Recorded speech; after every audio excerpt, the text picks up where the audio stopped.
The House will come back to order.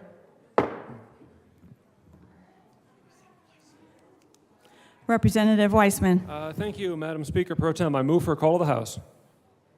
The call of the House has been requested.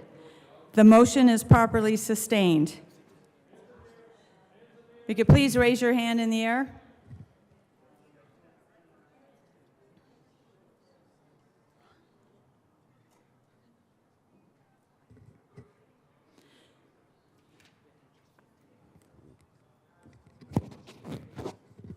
The motion is properly sustained. Will the sergeants please close and lock the doors? Mr. Reader, turn the chimes. Members, push your buttons to indicate your presence. Mr. Reader, please call the names of those who are absent. Will the sergeants please locate the members who are missing?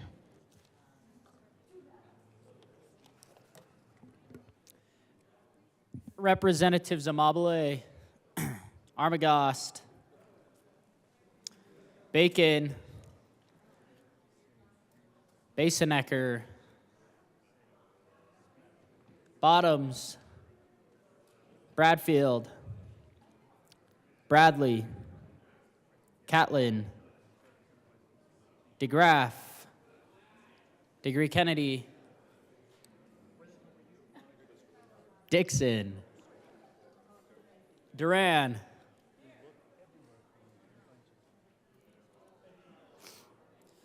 Evans, Frizzell, Holtorf. Hello.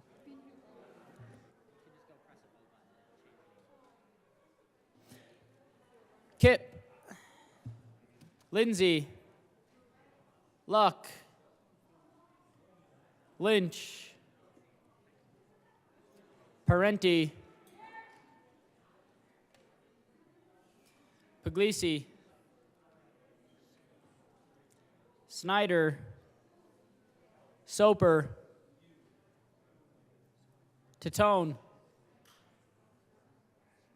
Weinberg, Wilson, Winter. Okay.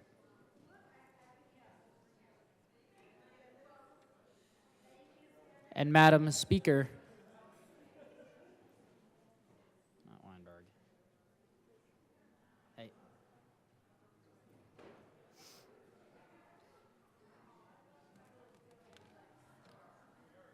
Quick couple bites and call some more names.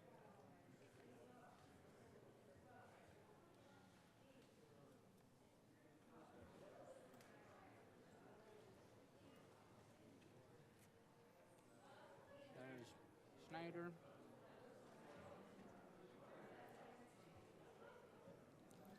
Representatives Bacon, Basenecker,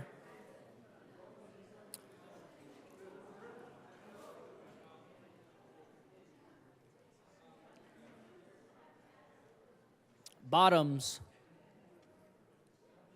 Bradfield, Catlin, DeGraff, Degree-Kennedy, Dixon, Evans, Frizzell, Holtorf, Kip, Luck, Lynch, Puglisi, Soper, Titone, Weinberg, Winter,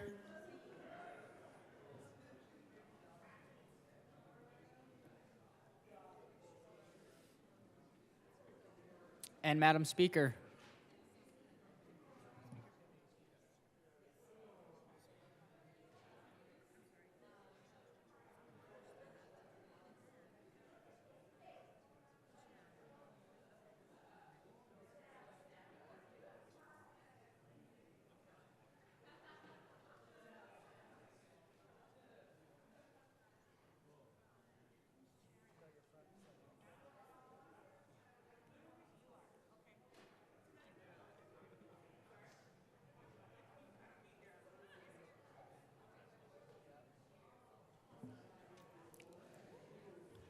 Representatives Basenecker, Bottoms,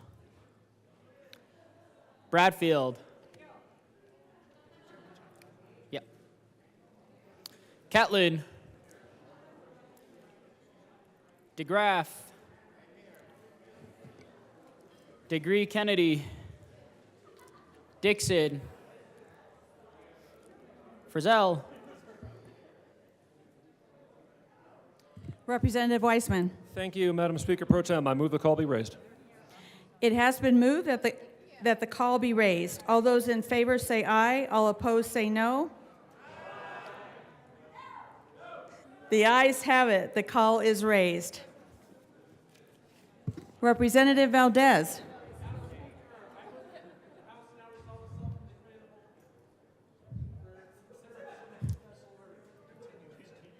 Continuation. You have heard the motion. Seeing no objections, the House will now resolve itself into the Committee of the Whole for continuation of special orders. Rep. Valdez will take the chair.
All right, the committee will come to order.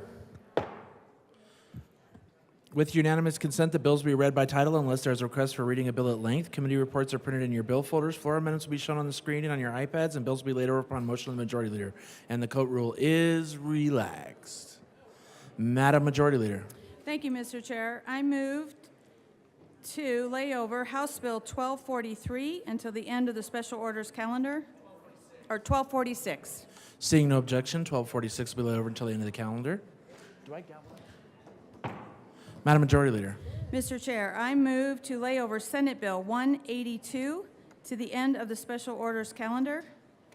All right, Senate Bill, seeing no objection, Senate Bill 182 will be laid over until the end of the calendar. Madam Majority Leader. Thank you, Mr. Chair. I move to proceed out of order for the consideration of Senate Bill 74. Seeing no objection, the committee will proceed out of order for the consideration of Senate Bill 074. Representative... Oh, Mr. Schiebel, please read the title of Senate Bill 74. Senate Bill 74 by Senators Van Winkle and Janal, also Representatives Froelich and Doherty, concerning continuing human trafficking prevention training and in connection therewith implementing the recommendations contained in the 2022 Sunset Report by the Department of Regulatory Agencies. Representative Doherty. I move the Appropriations Report and Senate Bill 74. To the Appropriations Report. Oh, just to the bill. To the bill. Thank you, Mr. Chair. The Appropriations Committee appropriated. We ask for a yes vote. All right, is there any further discussion on the bill? We're on the bill. Oh, okay. All right, to the bill. The bill is great. We ask for a yes vote. Representative Doherty. Thank you. The bill continues human trafficking prevention training in the Department of Public Safety, which is scheduled to repeal on September 1st. And we ask for an aye vote. All right, is there any further discussion on Senate Bill 74? Seeing none, the question before us is the adoption of Senate Bill 74. All those in favor say aye. All those opposed, no.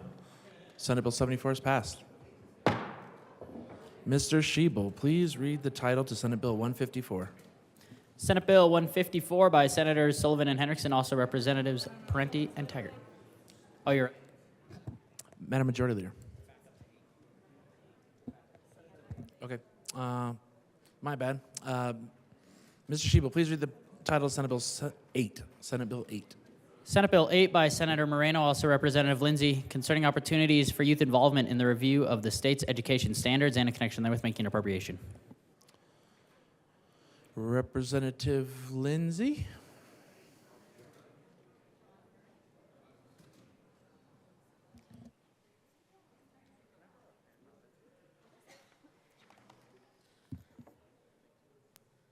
Representative Lindsay, whenever you're ready, proceed.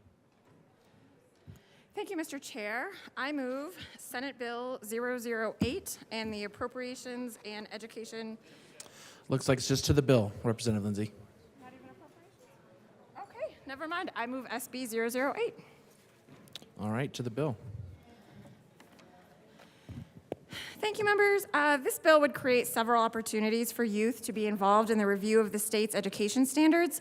Schools would nominate youth representatives as to the Commissioner of Education, who will appoint 2 youth representatives, preferably one from urban, one from rural, to participate in the standard development process in any regional educator meetings.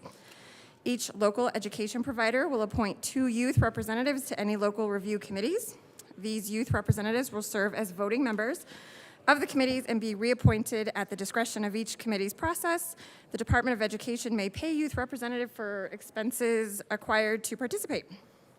And that's it. Is there any further discussion on Senate Bill 8? Representative Holtorf. I'll give you some time, ma'am.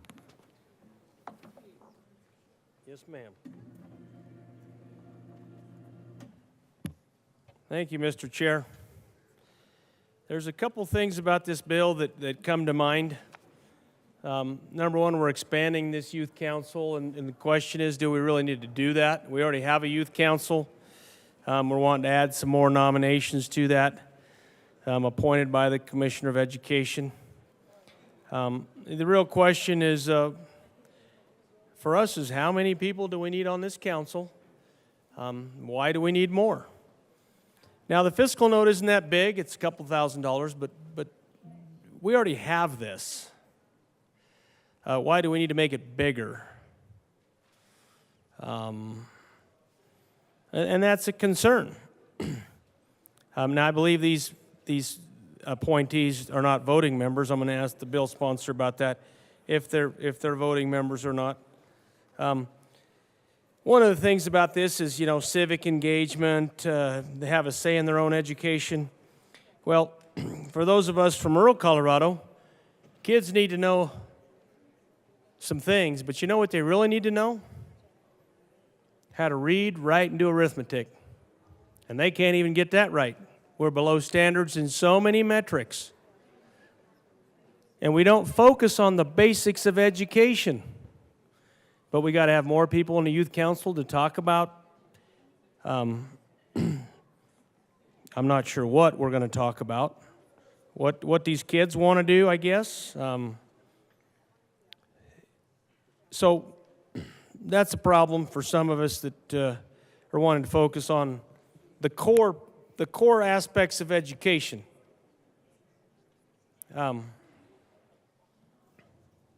Civic engagement. There is a civics class, but oh, by the way, Colorado House Republicans and Democrats, we're trying to change and reduce the standards of social studies and civics.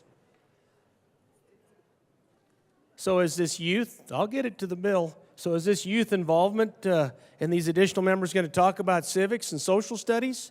Or are they going to talk about this civic engagement? Well, I already know where this is going.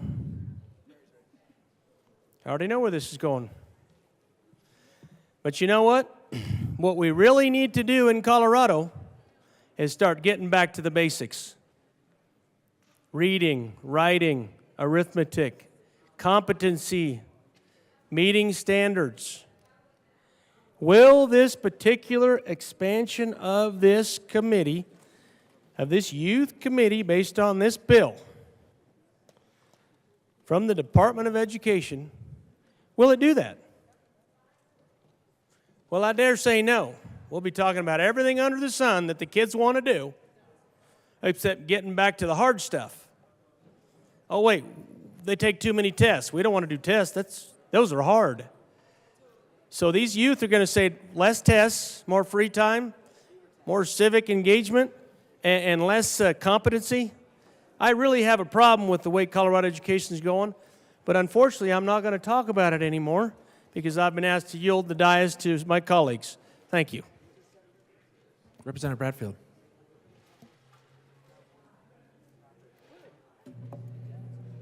Thank you, Mr. Chair. I'd like to move an amendment. Representative Bradfield, will you get up closer to the microphone? Thank you, I appreciate it. Oh, that sounds so much better. I'd like to move an amendment to LLL 003 to Senate Bill 008 All and right. ask it to be displayed. Amendment L003 has been moved. Stand by.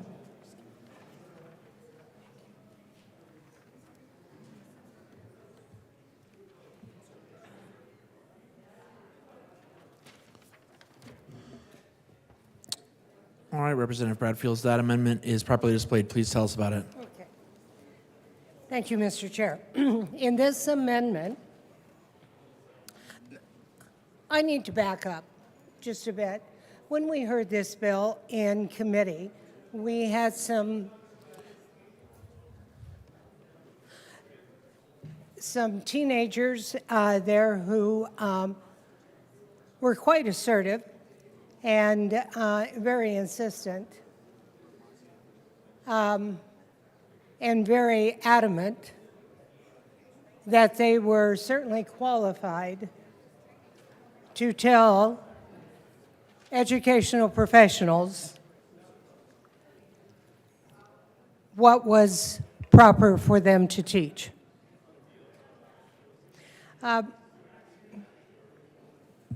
This bill will amend the re-engross bill, page 3, line 3, in which before that, before the word youth, we will insert, prior to participating in the standards development process, youth representatives shall attend a mandatory 3-day training period developed by the Department of Education on education standards for each grade level, as well as instruction on meeting procedures and decorum. You know, I have no problems with these teenagers being part of these meetings, none at all. I just really need for them to know that they're not the beginning and end of education knowledge, and that there's much to learn, and that doing a standardized testing is not a walk in the park, and it's based on pedagogy, and it's based on performance standards, and it's based on developmental standards of kids at that age. So this is a fine amendment. I urge an aye vote on this amendment. Thank you. Representative Hartsook. Thank you. Thank you, Mr. Chair. So everything we do in life involves training. Our jobs, our careers, our schools, everything we do. Driver's training. We even went through training when we came here to be legislators. I think it's amazing that we're getting kids involved in this process. But they also need to go through training. And on this bill, 3 days of training to learn the basics of what we're doing up here, the basics of decorum, the basics of how things are done in the legislature, I think is a great idea. It will give them a solid foundation to continue with whatever they choose to do, but we need to have that training. So I absolutely urge an aye vote on this amendment. We think it's a great idea for students, and I hope all the teachers in our assembly here will support the bill. Thank you so kindly. Representative Winter. I stand in support of this amendment. I also enjoy seeing the youth at this Capitol. It always does my heart good, especially when we have groups that come in and we always say that they're the future. I think this is a really good amendment because this gives them some training on what we do here, decorum, how meetings are run. You know, if they're here to air their grievances or if they're here, you know, in support, I think that this is a really good amendment to help them know the process, kind of what the expectations are between both groups. And I think it's a good learning experience. I think it's something that'll set them up so they can come in and have good, healthy conversations. And almost like, you know, in 4-H and FFA, we have trainings for officers and we let them know how a meeting's run and kind of what the expectations are of a meeting. And I think that, it would be really good if they were able to step in here and, you know, kind of have an idea of how this all works. So thank you. Representative Wilson. Thank you, Mr. Chair. I would like to, I'm in support of this amendment. I think this is really important. A lot of us, even as adults, when we're put on a board or elected to be a House representative, we get training. Training's offered. We have some way of knowing what we're going into. And I think the school covers the idea of how this group is supposed to act, but I don't necessarily think it shows them how to interact with each other and how to get things accomplished as a group working together. So I would like to see this amendment adopted and would be open to any suggestions that the bill sponsors have. Thank you. All right, is there any further discussion? Seeing none, Representative Holtorf. Thank you, Mr. Chair. I really like L003, the Bradfield Amendment to Senate Bill 008, particularly in light of what happened in this chamber a few days back. Decorum, respect, decency, acting in a civil manner. That's something kids are having a problem with these days. I'll tell you, a lot of it's disrespect, not being civil, not being respectful, especially not being respectful to law enforcement and the sergeants of the arms here that are here to protect. That's right. If we want to teach something, let's teach that. And this amendment, Mr. Chair, focuses on that. It matters. Participation in a group, understanding civility, decency, decorum, respect, especially for law enforcement. Okay. Representative Holtorf, let's get it back to the amendment. Okay, let's go into the amendment. As everyone gets in a dither, apparently. Okay, prior to participation, standards are developed. Standards and development process. Youth representatives shall attend a mandatory 3-day training developed by the Department of Education on education standards for each grade level, as well as instruction on meeting, procedures, and decorum. I want to focus on that last word, because we talk about decorum in this chamber all the time, and then we have people in here, young people. It's posted on the signs out there. It's posted everywhere.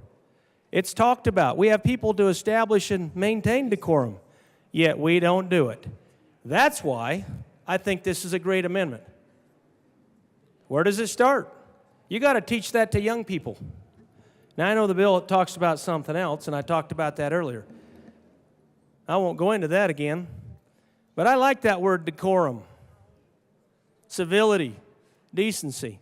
Thank you, Mr. Chair, for the opportunity to express my opinion on this matter and talk about how important this amendment is with respect to those youth that are going to be a part of the Department of Education.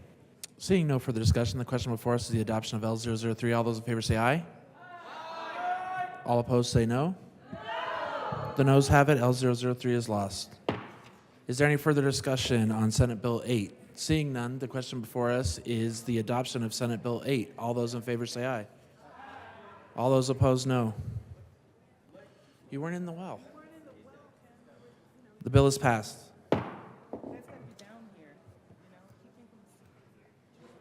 Madam Majority Leader.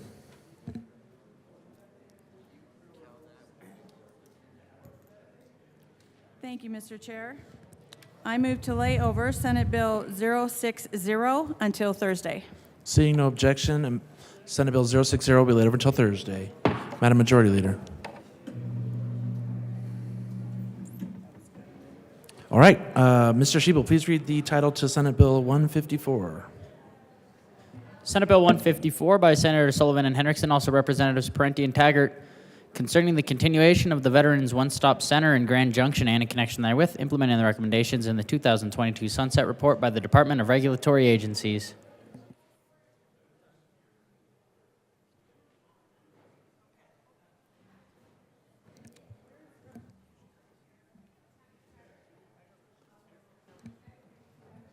Representative Parenti. Thank you, Mr. Chair. Colleagues, the Veterans One-Stop Center located in Grand Junction is the primary source for veterans-related services and benefits on the Western Slope. This bill extends funding for this center. It's a sunset bill. It extends the funding, and we ask for your aye vote. Thank you. Representative Parenti, would you please go ahead and move the bill? Yes, sorry about that. I move Senate Bill 154. That's it, because we didn't amend it. Yeah. All right, the committee will stand in a brief recess. Thank you.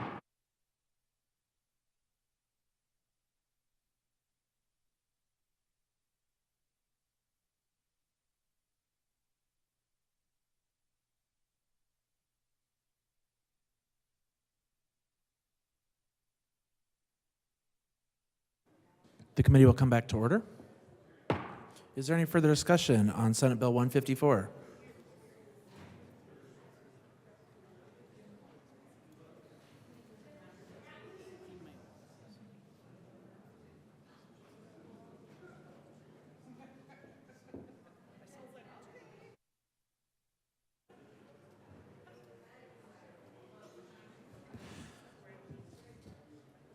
Representative Taggart. We're to the bill. I've already moved the bill and given a brief explanation. So. Representative Thanks, Taggart. Mr. Chair. I won't say any more. This is great for the Western Slope and most importantly for veterans. So I ask you for your support. All right. Seeing no further discussion, the question before us is the adoption of Senate Bill 154. All those in favor say aye. All opposed, no. Senate Bill 154 is passed. Mr. Shebel, please read the title to Senate Bill 93.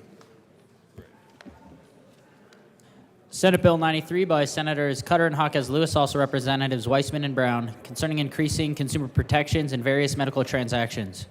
Representative Weissman. Thank you, Mr. Chair. We move Senate Bill 93. There are no committee reports. All right, to the bill. Representative Brown. Thank you, Mr. Chair. This bill will help to control the rising health care costs and reduce the burden of medical debt on Colorado consumers, and we ask for an aye vote. All right, is there any further discussion of Senate Bill 93? Seeing none, the question before us is the adoption of Senate Bill 93. All those in favor say aye. Aye. All those opposed, no. The ayes have it. Senate Bill 93 is passed. Okay. All right, members, just a reminder, if you want to speak on a bill, just make sure you're in the well. Mr. Shebel, please read the title to Senate Bill 144. Senate Bill 144. Yeah, Senate short briefs.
All right, the committee will come back to order.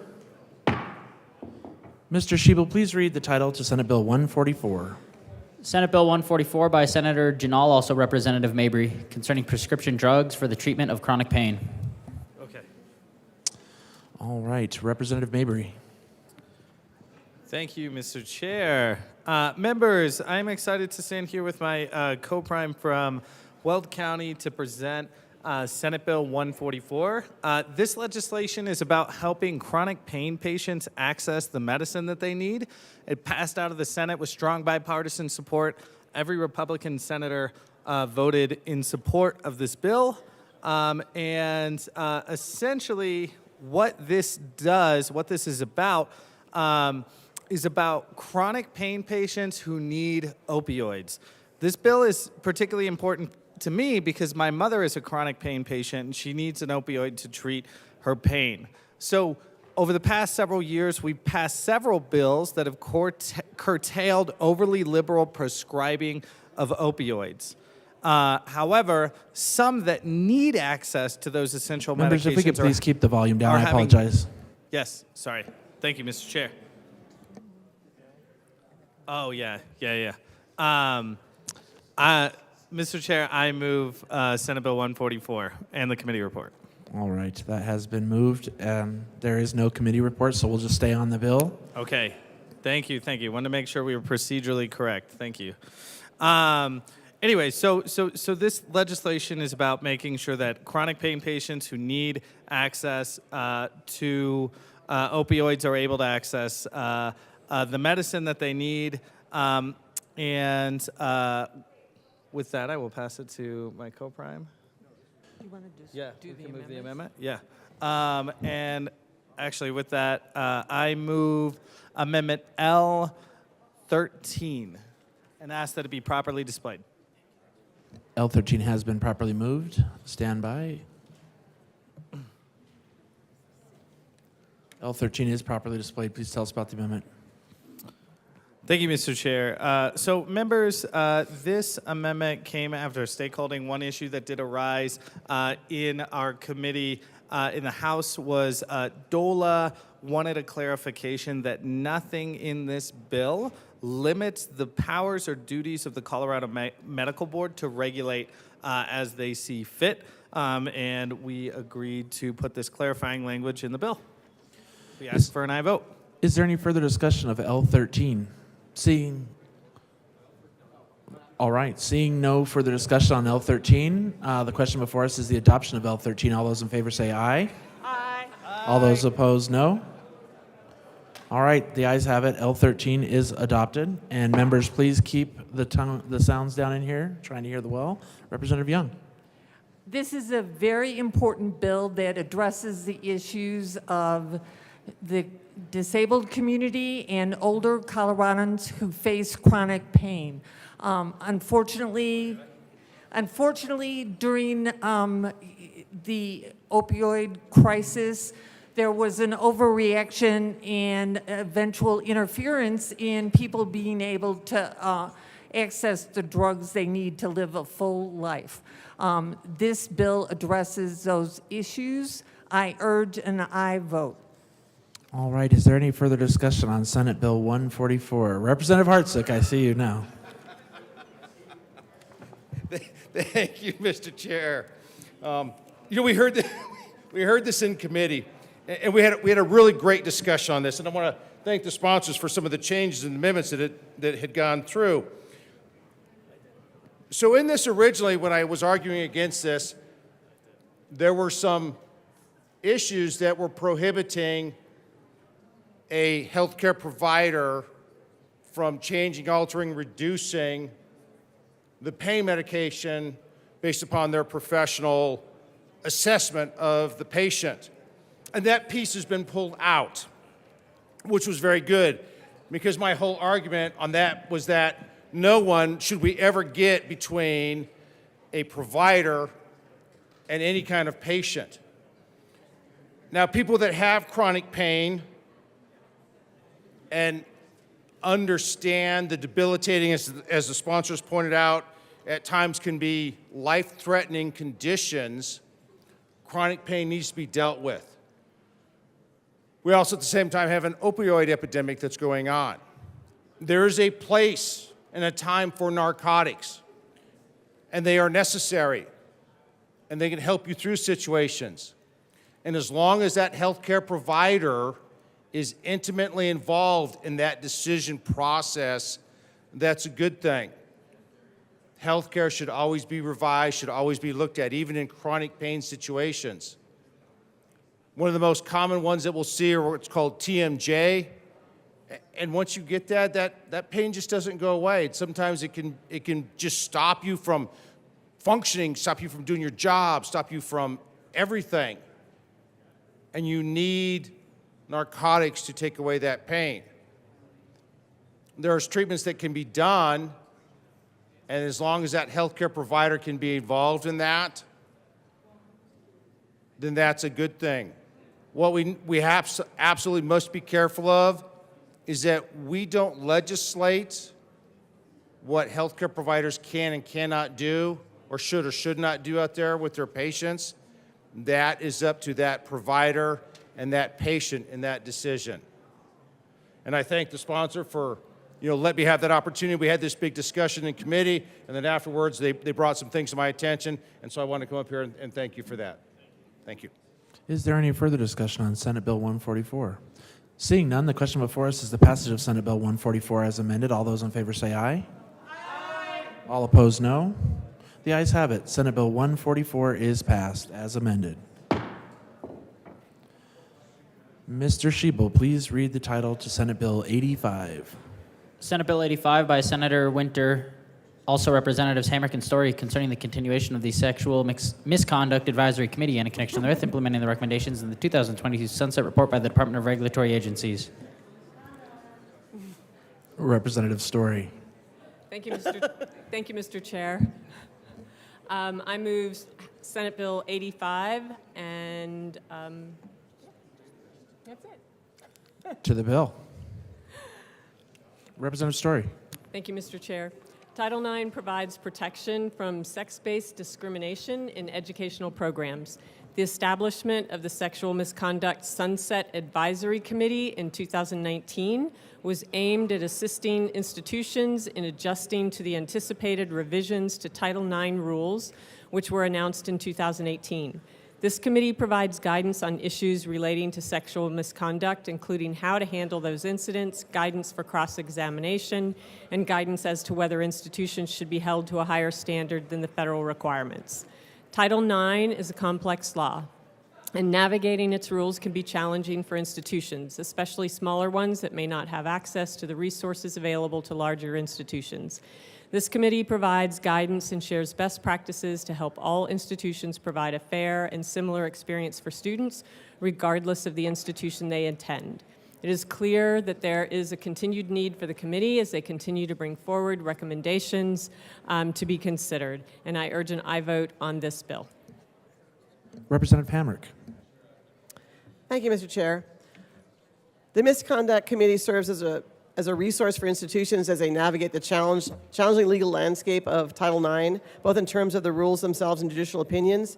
The Misconduct Committee helps to address the equity issues by creating a forum in which the institutions can share their experiences, and the Department of Regulatory Agencies recommends that the Sexual Misconduct Advisory Committee continue.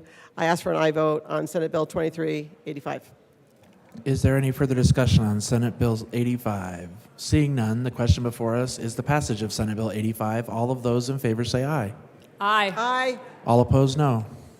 The ayes have it. Senate Bill 85 is passed. Mr. Schiebel, please read the title to Senate Bill 162. Senate Bill 162 by Senators Will and Hawkes Lewis, also Representatives Lindsay and Titone, concerning increasing access to pharmacy services. Representative Lindsay. Thank you, Mr. Chair. I move Senate Bill 162. All right, to the bill. Thank you. This bill continues to align the pharmacy ecosystem to strengthen the support system available to pharmacists, further professionalize and upskill the work of pharmacy technicians, and allow pharmacies the operational flexibility to meet the demands of a growing and aging population. Our bill does three things. It expands the duties of a supervised pharmacist that a supervised pharmacist can delegate to a pharmacy technician so that they can focus on patient care and clinical services. It expands the pharmacist to pharmacy tech ratio in central fill pharmacies only from 6:1 to 8:1 so that these locations can better support the work of other practice settings. And it further increases access for vaccinations for children under 19 who are enrolled in Medicaid by requiring reimbursement. Representative Tatone. Thank you, Mr. Chair. So I used to work at a pharmacy at a hospital when I was in college, but this doesn't apply to that. This applies to the central fill pharmacies. These are the kinds of pharmacies that when you put an order in through your mail order and it gets filled there, it's not a pharmacy setting that actually focuses on interaction with customers or patients in a hospital setting or a retail setting. These are detached from that. These are the background pharmacy places that are just filling prescriptions in a warehouse type of setting. So having this ratio is really going to help us meet the demands of the population, and demand for pharmacy services is really tracked with the population. Population growth has increased 15% over the last 10 years. So this is going to help meet the demands of pharmacy services to the people of Colorado. And I ask for a yes vote on the bill. All right. Is there any further discussion? Representative Hartsook. Thank you, Mr. Chair. Again, we heard this in committee. We had a great discussion. Thank the sponsors. There was a couple questions I had, and I had voted tentatively yes in committee. And when we were having the discussion, because it centered in on, as was just pointed out, a warehouse versus a pharmacy dispensing facility.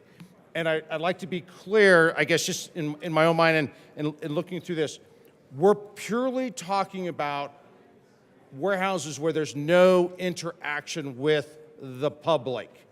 Nobody's going up to a window going, hey, I'm talking to a technician and I'm getting information from a technician versus a pharmacist. Is that correct? Awesome. That's what I need to know. Thank you so much. I appreciate your support. All right. Is there any further discussion? Seeing none, the question before us is the adoption of Senate Bill 162. All those in favor say aye. Aye. All opposed, no. The ayes have it. Senate Bill 162 is passed.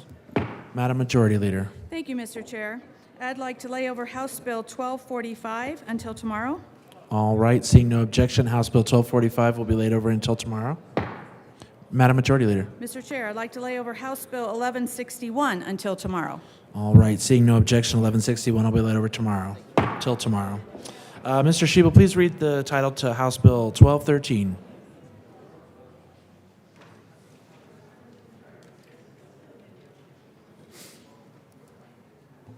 House Bill 1213 by Representatives Young and Bradfield, also Senator Mullica, concerning the distribution of Stop the Bleed materials to schools. Representative Bradfield. Thank you, Mr. Chair. I am so pleased to be here today to talk about... Members, if we could please keep it down in here. I can't hear the something. well. Thank you, Representative Bradfield. I will learn that in my 8th year here that I need to move something. Yes. So I guess I will move the appropriations report first. And the education report. And the education report, both. And the bill. Okay. Oh. The Appropriations Committee gave us some money, and we were very appreciative. When we went before that, when we talked, do I need to stop to get that approved?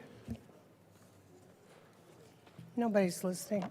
Where are we at? I don't know. We're here with the appropriations Report. Representative Young. In appropriation. And I'm going to have you move the bill as well, Representative Young. And again, I know, it's okay. Members, it's just very loud in here from this perspective. If you would just please keep it down during this bill. Thank you very much. Representative Young. I move House Bill 1213 and the appropriations and the committee report. Education Committee report. All right, everything is moving. So go ahead, Representative Young.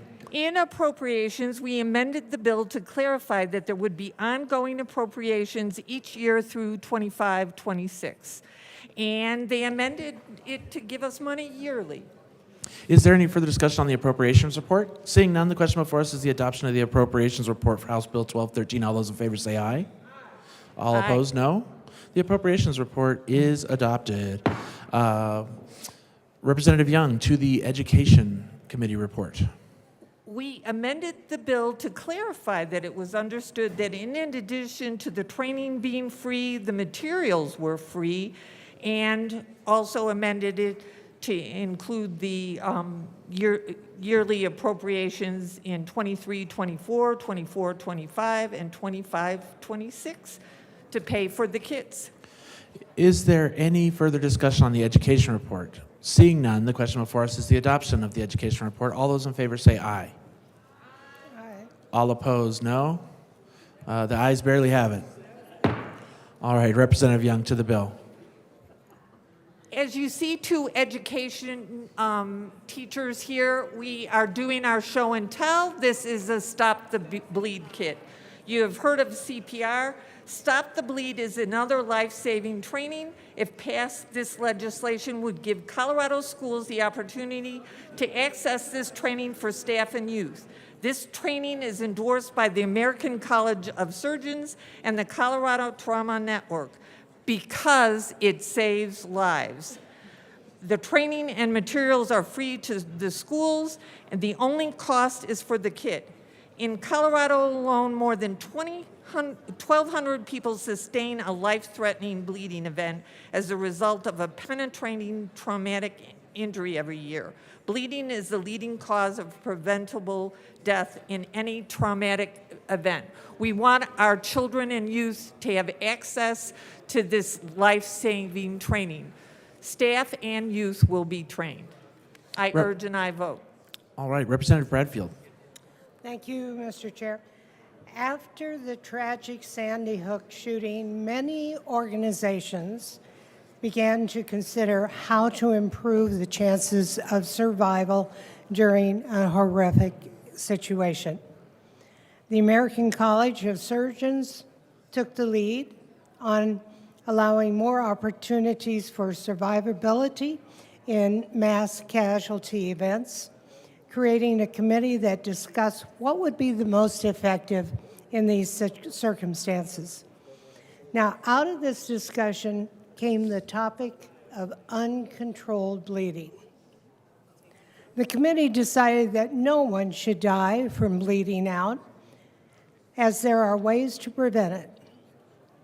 In 2015, the White House launched the Stop the Bleed campaign and encouraged the public to develop the skills and acquire the resources it takes to prevent uncontrollable bleeding. Bleeding control really does save lives. In 2022, California passed the Stop the Bleed bill, requiring the placement of trauma bleeding kits in newly constructed public and private buildings.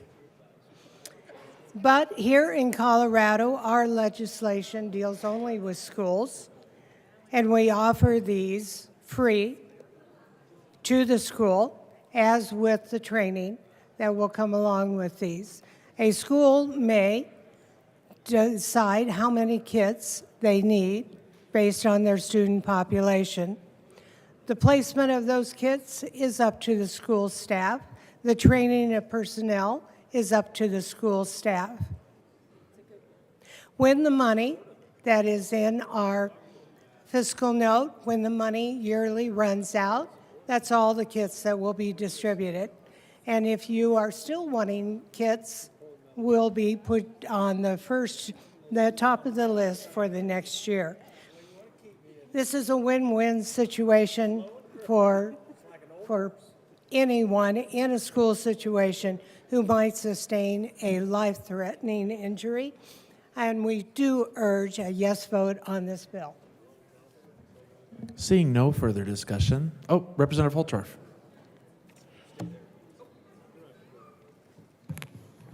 Mr. Chair, I want to thank the bill sponsors for this bill.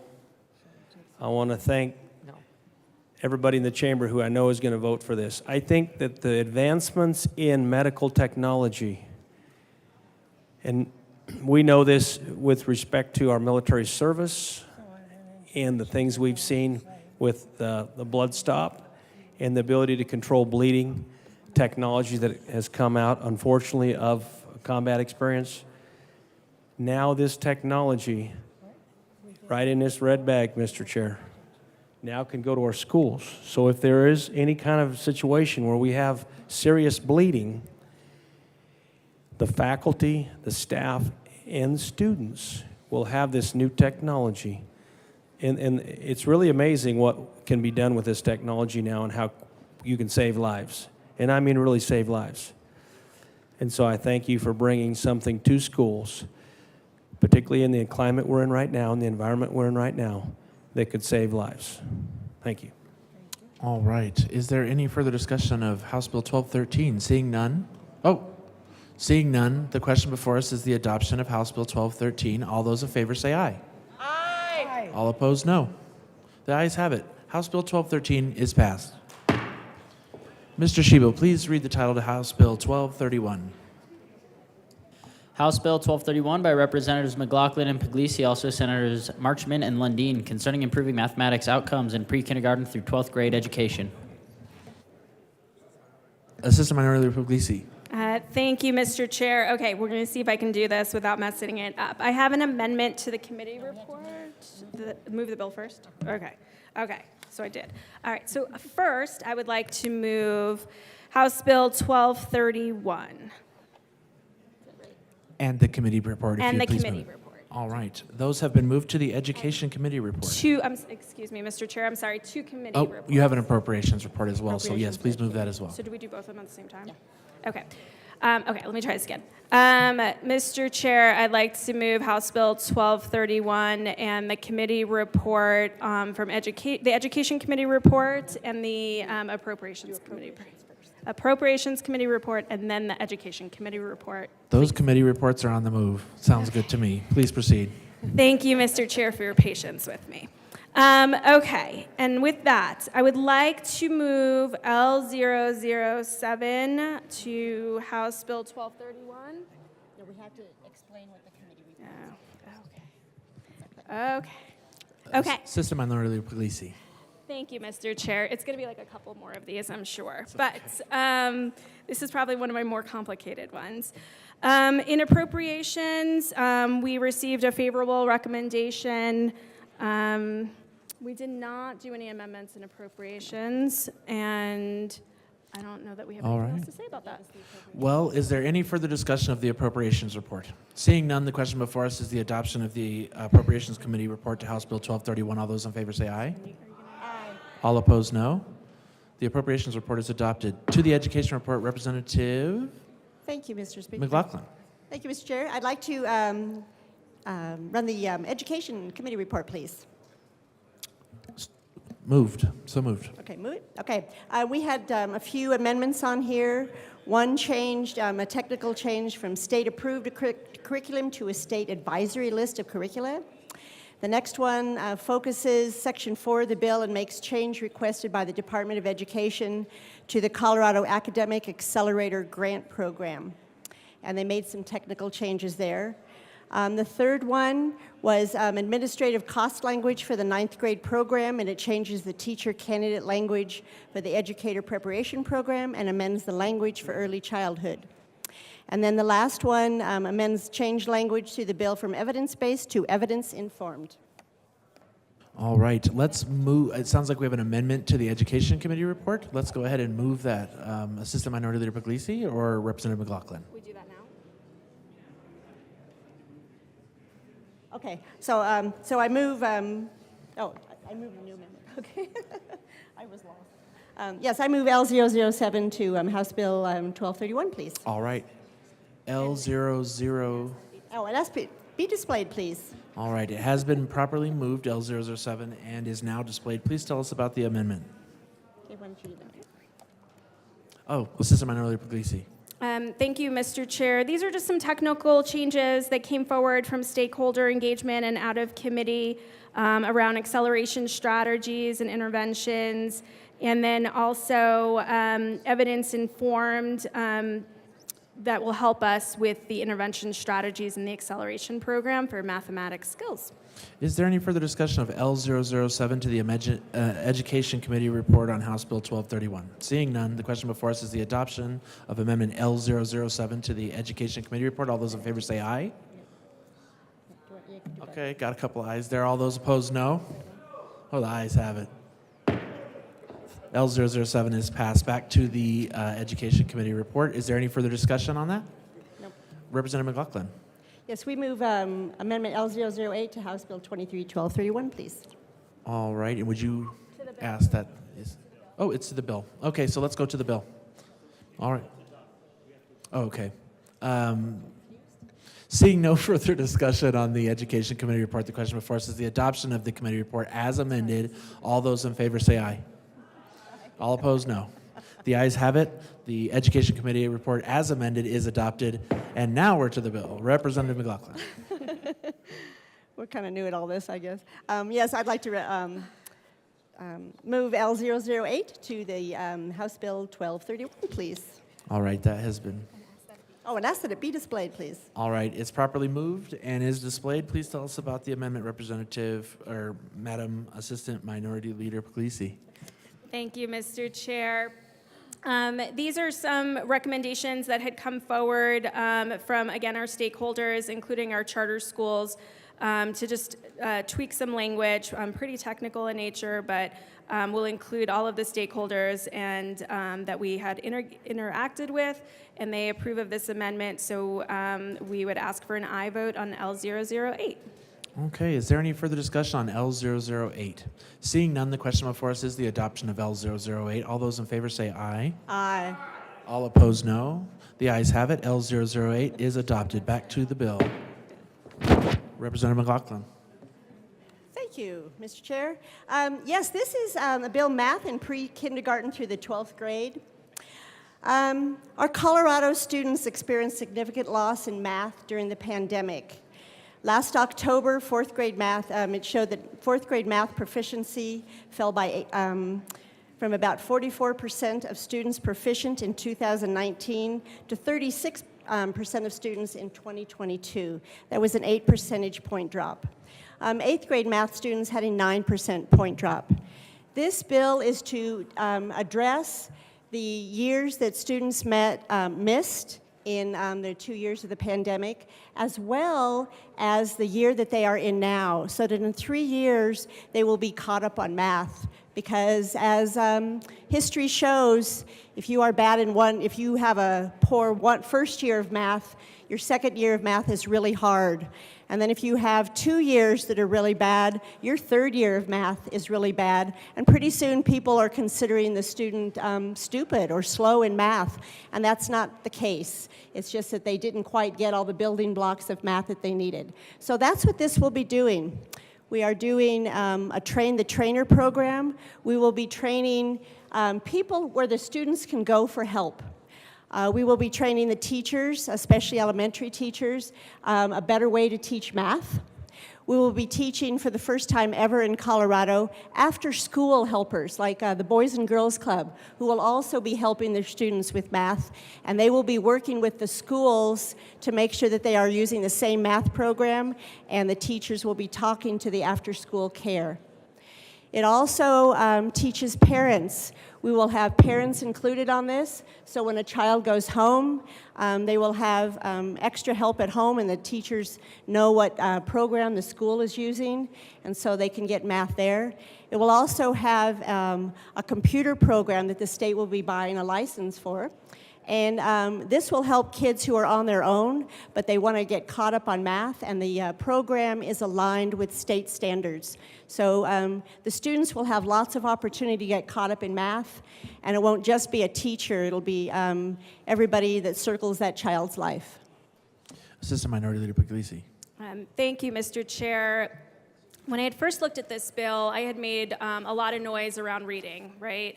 I know that when I was homeschooling my kids during COVID, I was not the appropriate math teacher for them and literally had to watch YouTube videos to understand how to teach them math, since we're not learning math in the same way that I learned when I was a kid.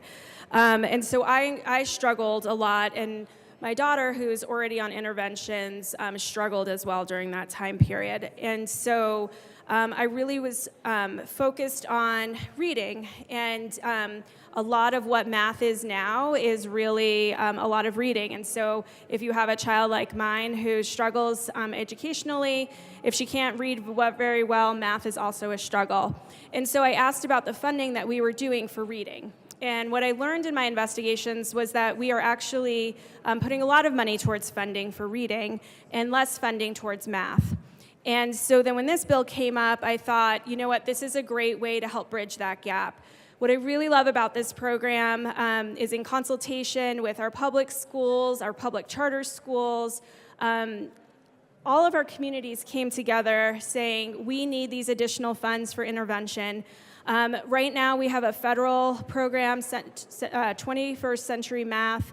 These will supplement those federal funds so that we will leverage those funds to help more students statewide, to help them get their math scores up. And I will say, even my daughter, when she came home with the state testing, I could see a significant difference between her reading levels and her math levels, and she was struggling for more interventions in math. A lot of our families really need schools to help provide those additional after-school resources. They don't have the resources themselves to be able to provide the additional interventions after school. We did work with our school districts because I wanted to make sure that our school districts were in alignment with the plan that we had, and they all came to the table. And so I think that's incredibly important. But what I really love about this program is that there's training resources for parents. Parents like me who struggle to teach my daughter math or to help her after school with her homework. So I really appreciate the additional interventions that I can even do at home so that she's getting interventions at school, after school, and then I can help supplement that myself. And I'm not alone. When I talk to my conservative parent groups, they're really excited about the investment in math. I know this appropriation is a high appropriation, $25 million. Is a lot of money, but I do think we have an obligation to make sure we are investing in education. Our Colorado Constitution says that we will provide a free public education system. And so I do think that prioritizing our budget to prioritize education is incredibly important. I think that we have a duty to do that. And so I feel good about being able to say that we're investing in our children, in education, in our math, to bring our kids up to the level that they need. This will be a 2-year program, and then we'll see if it's working and where our kids are at. We do have measurable goals within the bill, so there is a lot of accountability. And again, all the communities came together around this bill, and I'm very excited to be a co-prime sponsor. And thank you. Representative McLaughlin. Thank you. I also wanted just to mention that this is voluntary. We are not making students do this. This is not an unfunded mandate. But if schools see that 1 or 2 students need help, they will get it. If teachers see that a whole classroom or a grade level needs help, they will get it. So it's completely voluntary, and no one has to do this program. Representative Bottoms.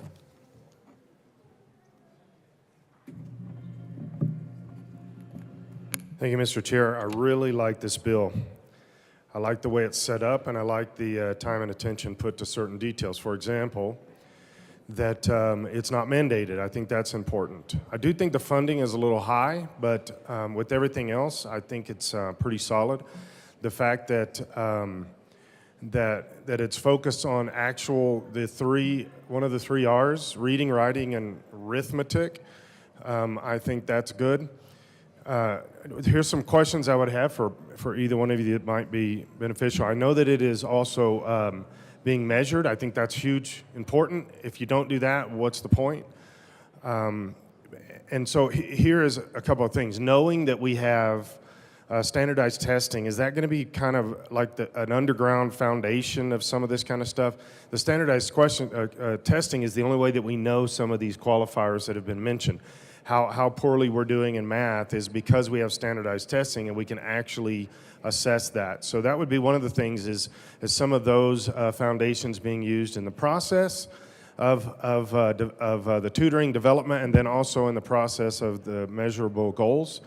And then you said, one of you said that that at the end of the 2 years we'll see if it's still needed. What is it obviously can't be that abrupt. So what is the kind of the plan? After it's measurable, what is the plan? You've probably already got that assessed at some level. Assistant Minority Leader Puglisi. Thank you, Mr. Chair. Thank you, Representative Bottoms, for your questions. I want to make sure I got them all. To answer your second question regarding state testing, we are going to continue to do state testing to be able to do that measurement, because that is how we measure whether or not kids are meeting those standards. So we will continue to do that testing, and then at the end of the 2-year pilot program, we will assess to see if we're making any movement and progress, because if we're not, then obviously the investment isn't working. If we are, then I think this body will then have to reconsider as to whether or not we continue to fund it, or if there's a different way for us to do it. Is it working? Is it not working? Again, because this is so broad in terms of the strategies, the tutoring, the after school, all of the different community groups we bring in, I think that that's really important. And I think it'll be a good measurement to see where our kids are and if they're still struggling, and whether the funds that we are investing are going to what they need to do. Did he have another question? Was there one more question? So it was strategies. The 2 years. Is it? Okay. Okay. Thank you. Thank you for the questions. Representative DeGraff.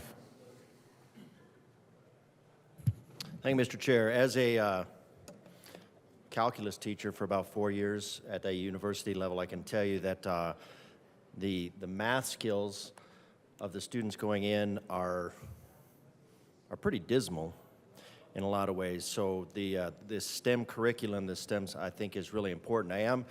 I will register my position as leery on this based on the nature of it. Going outside the school system, I think, is a great idea.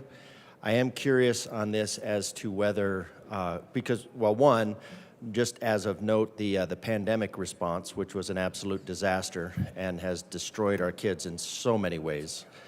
And then the Common Core, which I'm not sure where that came from, but it was a top-down government intervention. And I can tell you from having reviewed the Common Core materials and tried to teach kids out of it, that was an absolute disaster. So when we're looking at this in new, innovative ways, and I don't really see it in here, but I am curious if this is going to involve anything with the Common Core curriculum, because that was absolutely incoherent. So I feel much better about that. Thank you. All right. Is there any further discussion on House Bill 1231? Seeing none, the question before us is the passage of, or the adoption of House Bill 1231 as amended. All those in favor say aye. All opposed, no. House Bill 1231 as amended is adopted. Mr. Schiebel, please read the title to House Bill 1246. House Bill 1246 by Representatives McCluskey and Puglisi, also Senators Buckner and Will, concerning measures to support the in-demand career workforce. 1 second.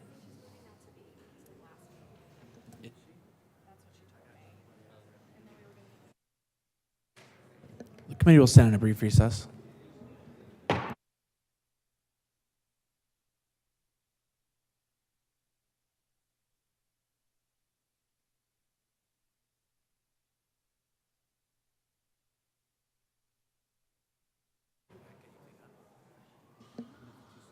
The committee will come back to order. Madam Majority Leader. Thank you, Mr. Chair. I'd like to proceed out of order for the consideration of Senate Bill 182. Seeing no objection, we will proceed out of order for Senate Bill 182. Mr. Schiebel, please read the title to Senate Bill 182. Senate Bill 182 by Senators Zenzinger and Kirkmeyer, also Representatives Byrd and Puglisi, concerning the temporary suspension of certain statutory requirements for medical assistance programs. Representative Byrd. I move Senate Bill 182. All right, to the bill. Assistant Minority Leader Puglisi. Thank you, Mr. Chair. So all this does is align our state statutory requirements with the federal requirements so that we're in compliance with federal law under the Families First Coronavirus Response Act. And so we would urge an aye vote. Is there any further discussion on Senate Bill 182? Seeing none, the question before us is the passage of Senate Bill 182. All those in favor say aye. Aye. All opposed, no. Senate Bill 182 is passed.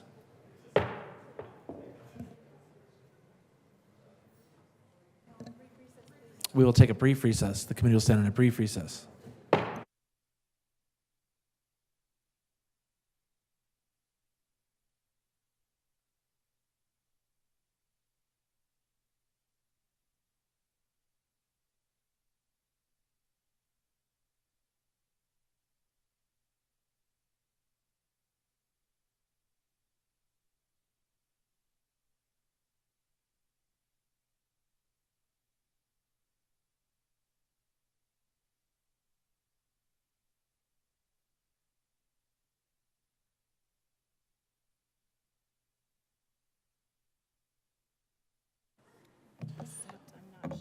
The committee will come back to order. Mr. Schiebel, please read the title to House Bill 1246. House Bill 1246 by Representatives McCluskey and Puglisi, also Senators Buckner and Will, concerning measures to support the in-demand career workforce. Assistant Minority Leader Puglisi. Thank you, Mr. Chair. Let's see if I can get this right, especially because the speaker is next to me. I move House Bill 1246. Do I do that first? And an appropriations report. And the Education Committee report, and then the Appropriations Committee report. But I'm supposed to do appropriations first. I just learned that. So I move the Appropriations Committee report. All right, to the report. We were allocated favorably in appropriations.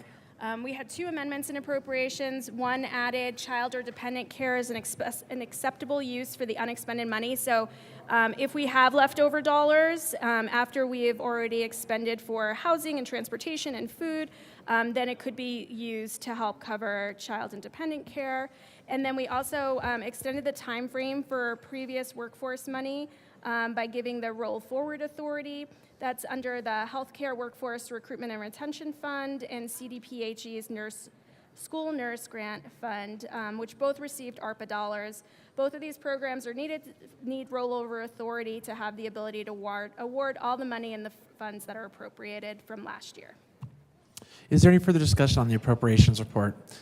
Seeing none, the question before us is the adoption of the appropriations report. All those in favor say aye. Aye. All opposed, no. The ayes have it. The appropriations report is adopted. To the bill. Madam Speaker. Thank you. Mr. Chair, it is an honor to serve with you. It is an honor to serve with you, Madam Speaker. Members, I am really excited today to join Assistant Minority Leader Puglisi and bring forward House Bill 1246. We know since the pandemic hit that our workforce in this state has really been through the rinse cycle. There's been a lot of change, a lot of challenge, people finding themselves unemployed, many people moving through the Great Resignation or Big Quit to explore new career paths. And what we have realized is we have a number of industry needs, industries that are suffering because of workforce shortages.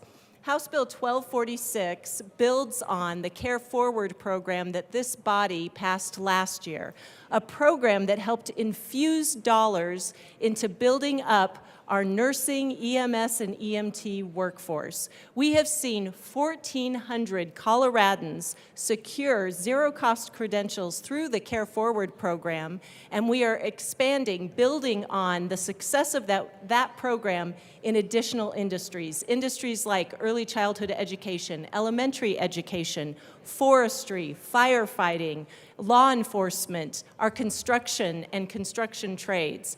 I'm very excited to share the bill with you today, and I'll turn it over to my partner in crime to tell you more about it. Minority Leader Puglisi. Thank you, Mr. Chair. When I saw this bill, I was really excited. When I was on the campaign trail and when I talked to constituents in my district, really being able to focus on the trades and get that educational ability for our people is really important for workforce. And so I think that this is a great bill for that. As a first-generation college student myself, it's really important that people understand that trades are also an option and potentially an alternative to a four-year degree, and that they still can get and work in these different areas that we need. Public safety is incredibly desperate to make sure that they get extra support. They need those workforce. We saw during the pandemic the nursing shortage and how that affected us. And so this bill will really help leverage those federal funds, which are taxpayer funds. Kind of a big appropriation of $45 million, but this is an investment in our future workforce. It's an investment in education, and it's an investment in public safety to keep our communities safe. And so I support using this money directed for those purposes. Thank you. All right, Madam Speaker. Thank you, Mr. Chair. And I want to highlight that in our work with these different industries and conversations with law enforcement in particular, we recognized that the students who may participate in these zero-cost credentials might need more information about the employment requirements for some of these fields, because we don't want them to go through, get this credential, and then not be able to secure employment because they didn't understand what some of the requirements might be.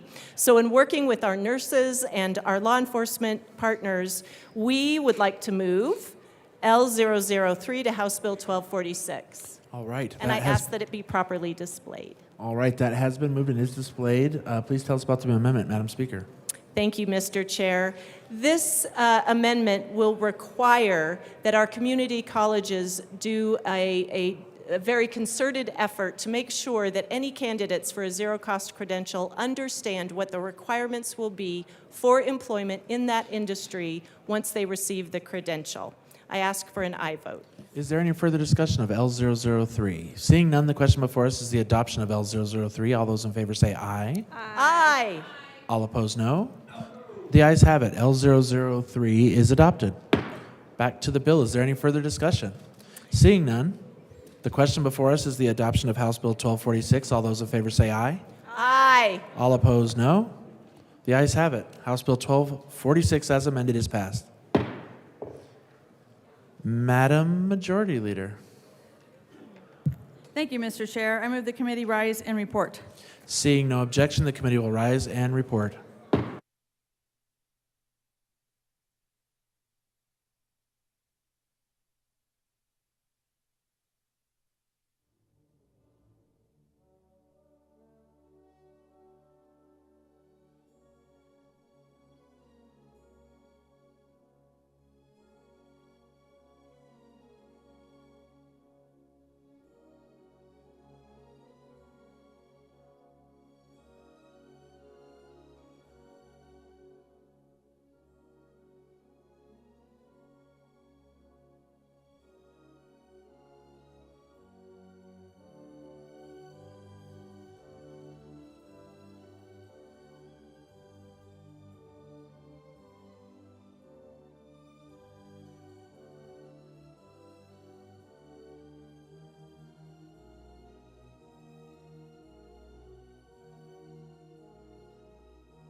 The House will come to order. Mr. Shebel, please read the report of the Committee of the Whole. Madam Speaker, your Committee of the Whole begs leave to report it is under consideration the following touch bills being the second reading thereof and making the following recommendations thereon. House Bill 1213 is amended, 1231 is amended, 1246 is amended, passed on second reading and ordered engrossed and placed on the calendar for third reading and final passage. Senate Bill 874, 85, 93, 144 is amended, 154, 162, 182 passed on second reading in order to revise and place on the calendar for third reading and final passage. House Bill 1161, House Bill 1245, and Senate Bill 60 laid over until April 13th, 2023. Representative Valdez. Members, you have heard the motion. There is an amendment at the desk. Mr. Shebel, please read the Bradfield amendment to the Committee of the Whole report. Representative Bradfield moved to amend the report of the Committee of the Whole to reverse the action taken by the committee in not adopting the following Bradfield Amendment L3 to Senate Bill 8 to show that said amendment passed and that Senate Bill 8 as amended passed. Representative Bradfield. Thank you, Madam Speaker. Madam Speaker, I move to amend the report of the Committee of the Whole to reverse the action taken by the committee in not adopting the Bradfield Amendment 003 that shows that the amendment passed. Thank you, Representative Bradfield. You could just move the Bradfield amendment to the Committee of the Whole report, which I think you just did, and it is properly displayed, so please proceed. Okay, all right, I appreciate that. Yes, it is. So this amendment just wanted to add a few things that would help the teenagers that are going to be a part of this assessment development group, and that would be that they have some training so that they know what the group is about and so they don't go in it blind and dumb and blind. There we go. And also to know what are the expected behavior expectations when you work in a professional group. And that would be 3 days, and I ask for a yes vote on this amendment. Thank you, Representative. Representative Lindsay? Thank you, Madam Speaker. Teenagers are quite competent. They're quite wonderful folks. The teenagers that are applying for this are chosen by their schools. It's vetted so that the commissioner will be choosing out of that crop of folks. I have 4 teenagers. They're smart. The ones that are trying to get this are like us. They're the policy nerds. They want to be on this committee. They want to be discussing this issue. Please vote no on this amendment. Thank you. Representative Wilson. The former representative was just kidding. This amendment will really give students kind of an introduction to the civics and decorum of how to interact with each other on a board, because they will be coming from different areas, working together. So I ask for a yes vote on this amendment. Representative Hamrick. Thank you, Madam Speaker. It's a pleasure to serve with you. And a pleasure to serve with you. So speaking as a high school teacher of 32 years, the students that will be chosen for this committee, I guarantee will outperform the adults on the committee. Just you watch. Thank you. Seeing no further discussion, the question before us is the adoption of the Bradfield Amendment to the Committee of the Whole report. Mr. Shebel, please open the machine and members proceed to vote. Representative Ortiz, how do you vote? No. Representative Ortiz votes no. Representative Morrow, how do you vote? No. Representative Morrow votes no.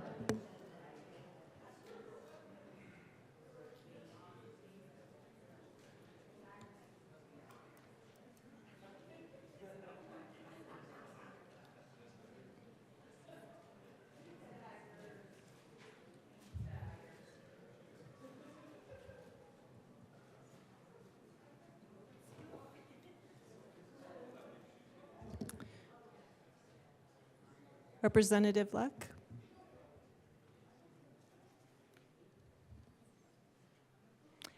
Please close the machine. With 19 aye, 42 no, and 4 excused, the Bradfield Amendment is lost. There are no additional amendments at the desk. The question before us is the adoption of the Committee of the Whole report. Mr. Shebel, please open the machine and members proceed to vote. Representative Ortiz, how do you vote? Representative Ortiz votes yes. Representative Morrow, how do you vote? Yes. Representative Morrow votes yes.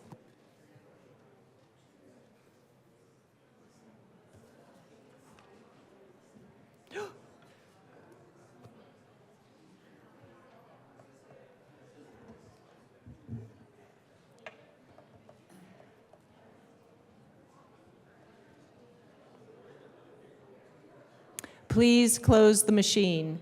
With 42 aye, 19 no, and 4 excused, the report of the Committee of the Whole is adopted. Madam Majority Leader. Madam Speaker, I move to proceed out of order for consideration of conference committee reports.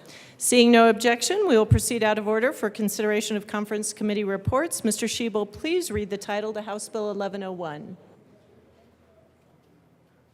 Did I get ahead of you? Sorry.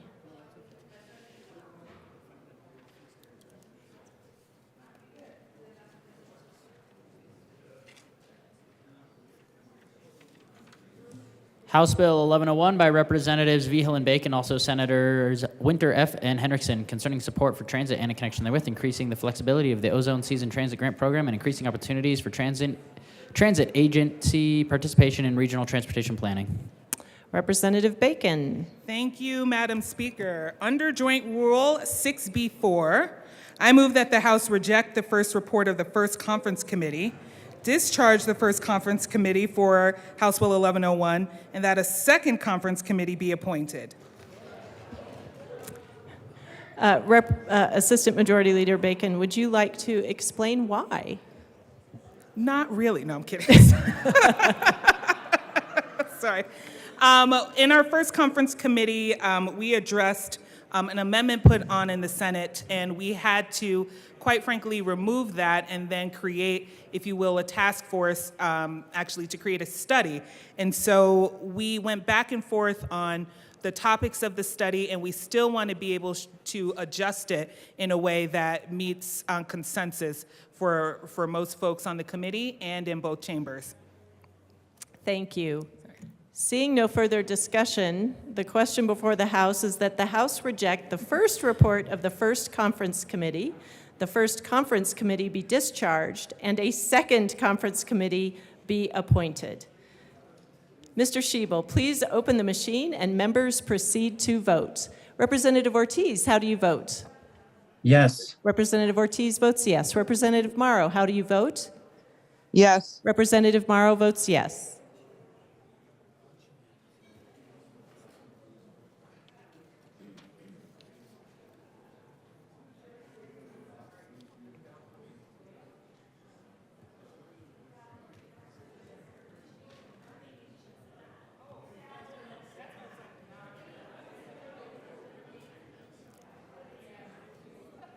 Please close the machine. With 61 ayes, 0 no, and 4 excused, the motion is adopted.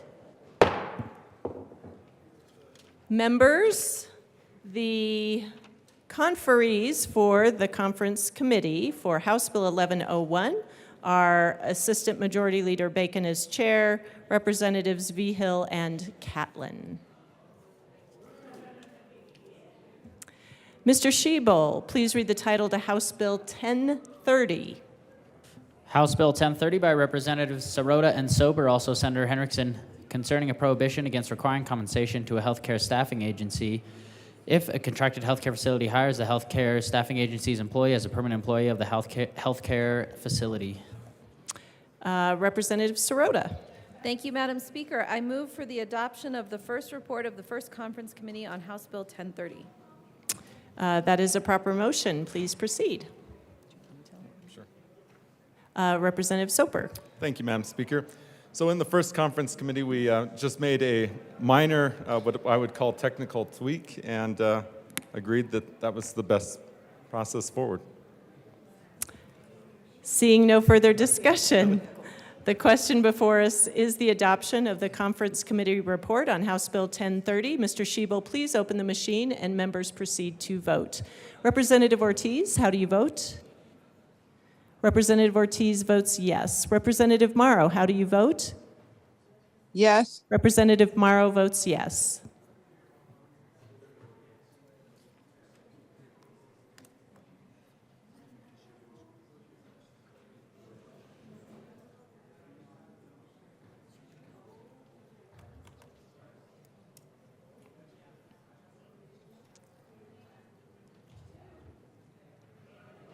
Please close the machine. With 61 ayes, 0 no, and 4 excused, the conference committee report is adopted.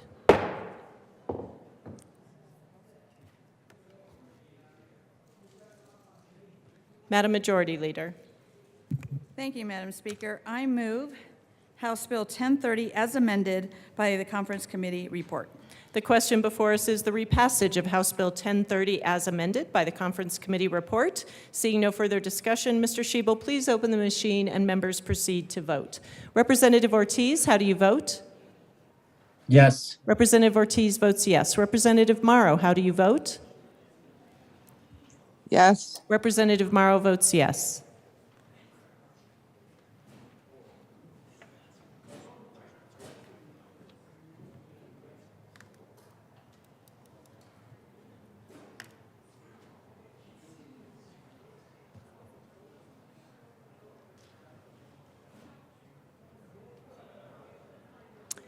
Reps Catlin and Hartsook.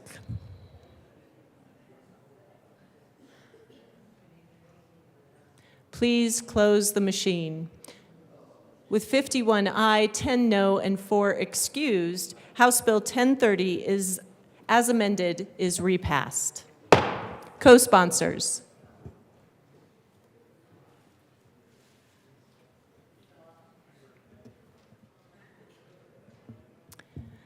Please close the machine.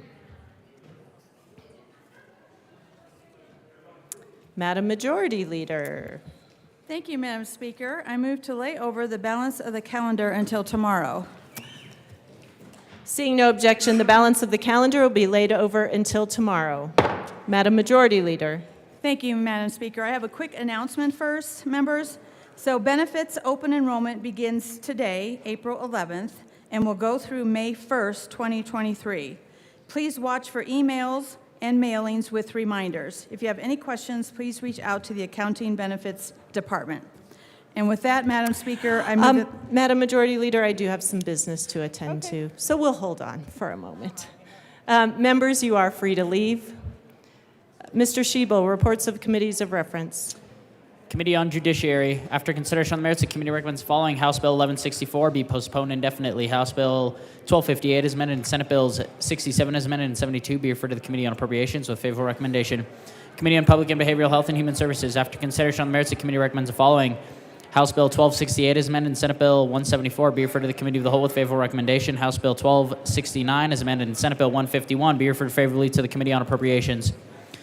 Committee on Transportation, Housing, and Local Government. After consideration on the merits, the committee recommends the following: House Bill 1254 is amended, and 1267 is amended be referred to the Committee on Appropriations with favorable recommendation. House Bill 1266 is amended, 1287 is amended, and Senate Bills 69 and 183 be referred to the Committee of the Whole with favorable recommendation. Mr. Schiebel, signing of bills, resolutions, and memorials. The Speaker has signed. The signing of bills, resolutions, and memorials will be forever lost in the journal. Message from the Senate. Madam Speaker, the Message Senate from has the passed. Senate will be printed in the journal. Message from the reviser. We herewith transmit without comment. Message from the reviser will be printed in the journal. Madam Majority Leader. Thank you, Madam Speaker. I move the House stand in adjournment until... Madam Majority Leader. Sorry, Madam Majority Leader. We had one more thing to do. Message from the governor. Honorable members of the Colorado House of Mr. Schiebel, Representatives. message from the governor will be forever buried in the journal. Okay, Madam Majority Leader, now it's your moment. Are we sure? I think so. Madam Speaker, I move that the House stand in adjournment until Thursday, April 13th at 9 a.m. The House is adjourned until Thursday, April 13th, 9 a.m.